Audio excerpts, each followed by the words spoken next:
A Anvisa acaba de fechar maioria para aprovar os pedidos de uso emergencial das vacinas do Instituto Butantan em parceria com a Sinovac e da Fiocruz em parceria com a Oxford e AstraZeneca. O Plantão da Globo é um símbolo cultural brasileiro. Há tempos, uma edição do Plantão não era tão aguardada quanto essa, que anunciou a aprovação, por parte da Anvisa, do uso emergencial de 2 vacinas em território brasileiro, a Coronavac, da Sinovac e do Instituto Butantan, e da Oxford AstraZeneca, produzida pela Fiocruz. Etel Maciel, doutora em epidemiologia, nos explica o funcionamento dessas 2 vacinas.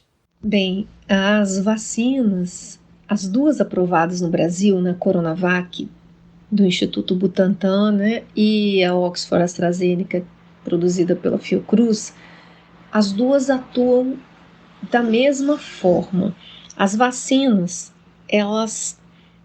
nós conhecemos as vacinas já há 224 anos. Nós temos muita experiência com as vacinas. Temos mais de 20 vacinas no nosso Programa Nacional de Imunização e as vacinas foram responsáveis por mudar a história da humanidade, né? Conseguimos combater várias doenças, conseguimos que elas que a gente pudesse ter uma expectativa de vida muito melhor, né? Muito maior, porque não morremos como os nossos antepassados, jovens de doenças infecciosas.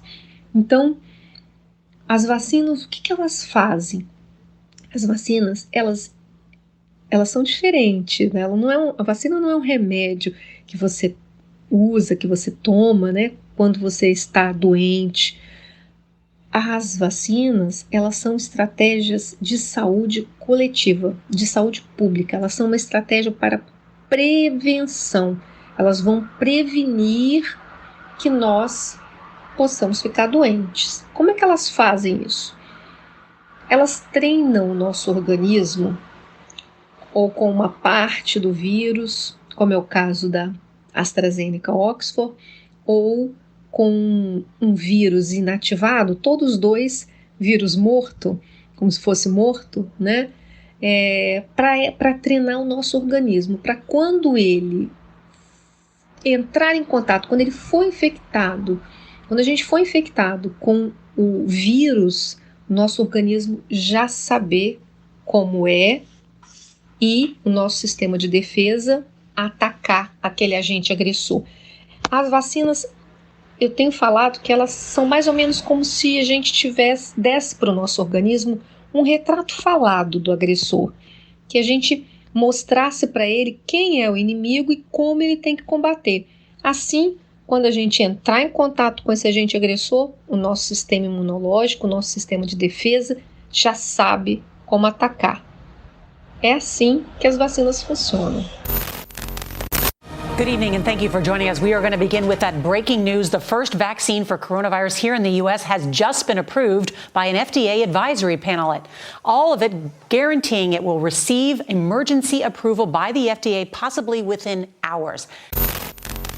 Ao redor do mundo, outras vacinas também são aprovadas para uso emergencial, construídas de maneiras diferentes em lugares diferentes, mas com o mesmo objetivo: imunizar pessoas e superar a pandemia. Não devemos utilizar das informações que dispomos dessas diferentes vacinas para compararmos eficácias ou para preferir uma vacina em detrimento da outra. A gente não deve comparar a eficácia de uma vacina com a outra de uma forma simples, fazendo uma matemática simples, porque as vacinas elas foram testadas em populações diferentes, populações que têm exposição diferente àquele agente infeccioso, então populações que podem responder até de forma diferente, dependendo, né, do sistema imunológico, dependendo da idade, aquele treinamento que a vacina faz. Então vamos pensar aqui no caso da Coronavac. A Coronavac ela foi testada em profissionais de saúde no momento no Brasil, né, em que nós estamos numa pandemia que não tivemos em nenhum momento uma diminuição de casos. Então, diminuímos um pouco, mas não controlamos a pandemia. Diferente, por exemplo, se essa vacina tivesse sido testada na Europa. Então, tudo isso não dá para a gente fazer comparações diretas. Mas eu acho uma coisa importante, ainda que a gente faça essa comparação, que nós precisamos, com essa vacina, que ela diminua a morte, né? Que ela diminua o número de pessoas que fiquem graves e que precisem de uma hospitalização. Precisam de ser entubadas, né? Então isso a gente quer evitar. E todas elas, comparando o grupo que recebeu a vacina com o grupo que recebeu o placebo, a proteção contra doenças graves foi bastante alta, todas elas próximas a 100%. Então isso é muito importante e nos deixa mais tranquilos em relação à eficácia e à proteção contra esses casos mais graves da doença. Por enquanto, o Brasil caminha com a vacinação a passos lentos. Nesse primeiro momento, estão sendo imunizados os chamados grupos prioritários. São eles profissionais da saúde, idosos, povos e comunidades tradicionais ribeirinhas e quilombolas, povos indígenas, vivendo em terras indígenas, dentre outros. Vanusa Caimbé é assistente social e técnica de enfermagem. Ela foi a primeira indígena vacinada no Brasil e fala sobre quais foram as sensações por ter sido escolhida para ser a primeira indígena do país a ser imunizada. A sensação de ser vacinada, de ser a primeira indígena vacinada no Brasil, de ser exemplo, encorajado outras pessoas, outros parentes, indígena e não indígena, é sensação de dever cumprido, de esperança, gratidão, de saber que essa doença não vai tirar a minha vida, que nesses últimos tempos foi muito difícil, né? Perdi primos, amigos e aquelas pessoas também que não eram próximo de mim, mas que perderam as vidas, né? Cada dia que você abriu um noticiário de TV, vendo pessoas que perderam filhos que perderam os pais, e uma sensação de esperança. Os indígenas vivendo em contexto urbano foram retirados do grupo prioritário de vacinação. Segundo dados do Censo IBGE de 2010, são cerca de 46% da população indígena no Brasil. O que o governo acaba fazendo com isso, assim como foi feito na ditadura militar, é definir de maneira arbitrária quem é e quem não é indígena. Vanusa comenta sobre essa exclusão. Saber que uma grande parte da população indígena foram excluídos agora desse momento da vacinação e posteriormente eu não entendo quais são esses critérios, né? Porque os povos originários, eles são povos originários, povos indígenas na aldeia, na cidade, em qualquer lugar. E não tem nenhum artigo da Constituição Federal que diga que o indígena perde os seus direitos quando eles deixam de estar na aldeia. E não foi nós que saímos das aldeias, foi as cidades que invadiram as aldeias. Porque as madeireiras, agronegócio, e enfim, que tomaram as nossas terras, que invadiram nossos territórios, e mesmo que não tivesse invadido tanto assim, a gente somos brasileiros, nós temos livre acesso, a gente tem que viver onde a gente quiser, na universidade, onde a gente quiser viver, nas aldeias, porque nós fazemos parte desse território, nós somos os únicos povos originários daqui, então nossos direitos estão garantidos na Constituição Federal, e lá não tem nenhum artigo que fala que indígena que mora na cidade, que mora no contexto urbano, não tem direito à vacinação. Os critérios são científicos, os critérios da vacinação são científicos, são as pessoas que estão em situação de vulnerabilidade, as pessoas que têm chance de adquirir o vírus e ter uma complicação grave ou vir a óbito, e está provado cientificamente que as populações indígenas, elas são mais sensíveis às doenças respiratórias, nós ainda morremos com complicação respiratória. E outro fator também, os indígenas que moram no contexto urbano, que moram na cidade, vivem em situações precárias, vive nas periferias, vive no trabalho informal, e isso agrava mais a nossa vulnerabilidade. Então, são os critérios que não dá para entender nem aceitar, e a gente está fazendo uma campanha que tem que vacinar sim os indígenas do contexto urbano, os indígenas da aldeia, que não há uma separação. Nós somos um único povo, nós defendemos as nossas vidas, e nós somos, e todo o cidadão tem direito à vida, tem direito à proteção, tem direito à saúde. Isso está garantido na Constituição Federal, e no SUS está lá todas as garantias que a gente tem direito à saúde.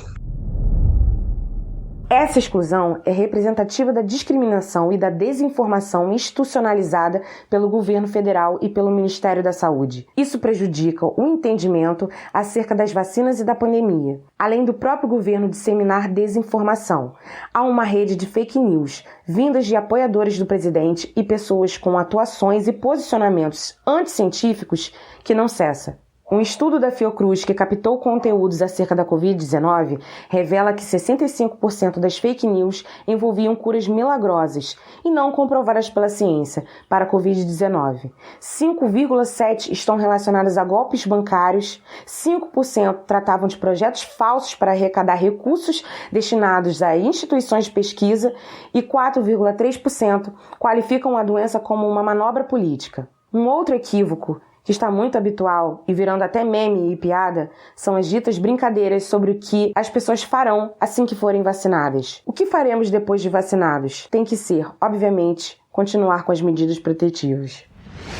A desinformação é muito ruim e mesmo depois que você tomar a vacina, você ainda vai precisar tomar todas as medidas continuar com todas essas medidas de prevenção que nós aprendemos em 2020. Distanciamento físico, uso de máscara, lavagem das mãos, o uso do álcool em gel. Tudo isso que a gente aprendeu em 2020, a gente tem que trazer e fazer em 2021.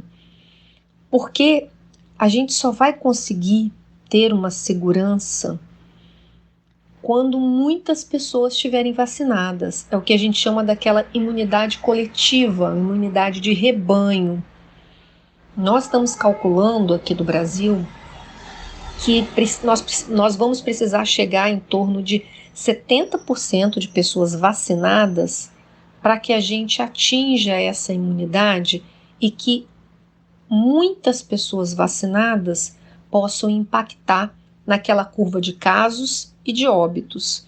Então, você tomou a vacina, continue com todas as medidas, até que a gente possa analisar os dados, verificar que nós estamos conseguindo controlar a pandemia e seguir, a orientação das autoridades. Então, continue com todas as medidas e vamos continuar nos cuidando. Para além da desinformação e das fake news, há um perigo maior que ronda a pandemia no país. As decisões práticas do governo federal acerca das vacinas prejudicam, e muito, a imunização dos brasileiros. Tensões diplomáticas, negacionismo científico, falta de um plano nacional de vacinação eficiente e transparente e muitas outras incompetências acabam por deixar o Brasil muito aquém de outros países. O SUS, ele funciona como tripé, Federal, estadual e municipal. E não se faz uma casa sem o alicerce, Então, a situação é difícil, nós perdemos vida por incompetência do governo federal, por ele não cumprir com a sua parte, por ele ser um genocida, por ele se debochar, da situação, e eu avalio esse negacionismo da vacina que parte das autoridades, que parte do mandatário, do presidente da República, da pessoa que devia zelar, que devia ser exemplo. É uma pessoa que nega a ciência, que nega a educação, que desrespeita, que agride as pessoas com deboche, com palavra, uma pessoa que não lê, que não estuda, que não entende de economia, que não conhece o seu país, desrespeitoso. Isso está impedindo que os outros países, né, libere os insumos, libere para que o Brasil se produza as vacinas. Eu não entendo, e também dos brasileiros, uma parcela acreditar nisso, em uma pessoa que não tem nem, que é desqualificado mesmo, que já deveria ter sofrido impeachment, que já deveria ser afastado. Eu também não entendo porque o Supremo Federal não já cobrou uma posição para que o presidente desça do palanque e governe. Eu não entendo porque isso tudo está acontecendo. E assim, e vacina, o Instituto Butantan, Fiocruz, tem mais de 100 anos. Eu tenho 50 anos de idade, a minha mãe me levava para vacinar quando assim que eu nasci. Eu tenho uma marca no braço daquela vacina que era com revolvinho que deixava marca. Nós temos as vacinas reconhecida mundialmente, nós temos um SUS reconhecido mundialmente, que é motivo de estudo, que vem pessoas de outros países para estudar o nosso SUS, e a ciência exata, e eu não entendo por que uma parcela da população acredita nisso, sendo que se vacinou a vida inteira, vacinou seus filhos, foram vacinados. Nós temos referência de não ter várias doenças aí por um monte de anos, e selo de qualidade pela saúde mundial. Então, assim, eu não entendo como que uma parcela de brasileiros está acreditando nessas falácias, nessas politicagens que só destrói, que só mata. Esse negacionismo por parte do governo federal, infelizmente, né, com desinformação e afirmações contra a vacina feito pela autoridade máxima do executivo, é lamentável nesse momento, mas nós precisamos ignorar essas provocações, essa desinformação. Nós, até esse momento, né, esse ano passado e esse mês de 2021, temos ouvido muitas desinformações desse grupo que está, infelizmente, comandando, né, e fazendo esse desmando, eu diria, essa descoordenação nas ações no Brasil. Infelizmente, somos exemplo do que não deve ser feito durante uma pandemia. Mas é importante dizer que você precisa confiar nas vacinas. As vacinas estão com a gente há mais de 200 anos, como eu falei. Nós temos plena confiança nas vacinas. As vacinas nos protegeram contra muitas doenças que dizimaram a varíola. O exemplo clássico, a varíola, ela matou mais de 300 milhões de pessoas só no século XX. Isso é muito grave. E nós conseguimos erradicar, nós conseguimos acabar com a varíola através da vacinação, uma vacinação em massa em todos os países, para que nós conseguíssemos vencer essa doença que matou tantas pessoas. A varíola foi responsável por várias pandemias no passado, mas só no século XX ela já tinha... A gente não consegue nem contar quantas pessoas a varíola já matou ao longo dos milênios. Mas, infelizmente, ainda tínhamos a varíola no século XX e através de uma campanha muito bem organizada pela Organização Mundial de Saúde, muito bem feita pela Organização Mundial de Saúde, com todos os países, nós conseguimos acabar com essa doença no mundo. E hoje o mundo é livre de varíola. Outras doenças nós ainda não conseguimos erradicar, mas nós estamos muito próximos da eliminação. São doenças que já mataram muitas pessoas e que deixaram outras com sequelas muito graves, como a poliomielite, o sarampo. Então, vencemos essas doenças com as vacinas e vamos vencer a Covid-19 também com as vacinas. Acredite na vacina, acredite nas vacinas contra a Covid-19, vacine-se quando chegar a sua vez e acredite na ciência, porque a ciência é a única que pode nos dar as respostas necessárias para que nós possamos vencer essa crise sanitária, essa crise tão grande que o mundo todo está e que é a maior crise sanitária, a maior crise de saúde dos últimos 100 anos, mais de 100 anos, né? Nós não convivíamos com uma pandemia tão grave como essa desde 1918. Então, mais de 100 anos. Então, nós vamos vencer essa e nós vamos vencer essa pandemia, mais essa pandemia, com as vacinas. Se cuide, faça a sua parte, faça todas as medidas de prevenção e quando chegar a sua vez, acredite na ciência e vacine-se.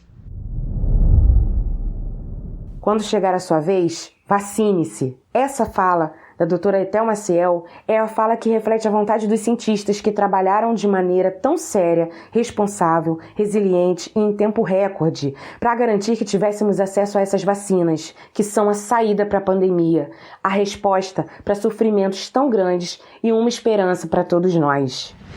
A vacina, ela representa esperança, representa vida, representa que dias melhores virão. Vamos demorar um pouco, porque as vacinas produzidas não são suficientes para toda a população. Acredito que no Brasil ainda vai morrer muitas pessoas, e eu faço um pedido para que aqueles que não foram vacinados ainda usem as máscaras, usem álcool em gel, evite aglomeração, evite fazer festa, evite andar na rua sem máscara, se cuide. Quem ama, vacina. Quem ama, usa máscara. Quem ama, protege os seus próximos. Seja um cidadão, faça um ato de amor e vacine. E eu faço um apelo para todos os meus parentes das 305 etnias, os 305 povos do Brasil, os indígenas. Nós somos povos de resistência. Nós estamos aqui porque nós já resistimos a genocídio, etnocídio, e vamos resistir esse vírus. E a única forma da gente resistir esse vírus é se vacinando e se protegendo. Então, aqueles que tiveram oportunidade de receber essa vacina, se vacine. Vacina é um ato de amor. Esse episódio tem áudios retirados da internet pertencentes ao acervo da TV Globo e da rede estadunidense CBS. A Saída é uma minissérie original Ocoto. Você encontra conteúdos exclusivos no nosso Instagram, @OcotoBrasil. Eu sou Juliana Farias Sanches, narradora e produtora dessa minissérie, que tem edição e direção de Anderson Nick.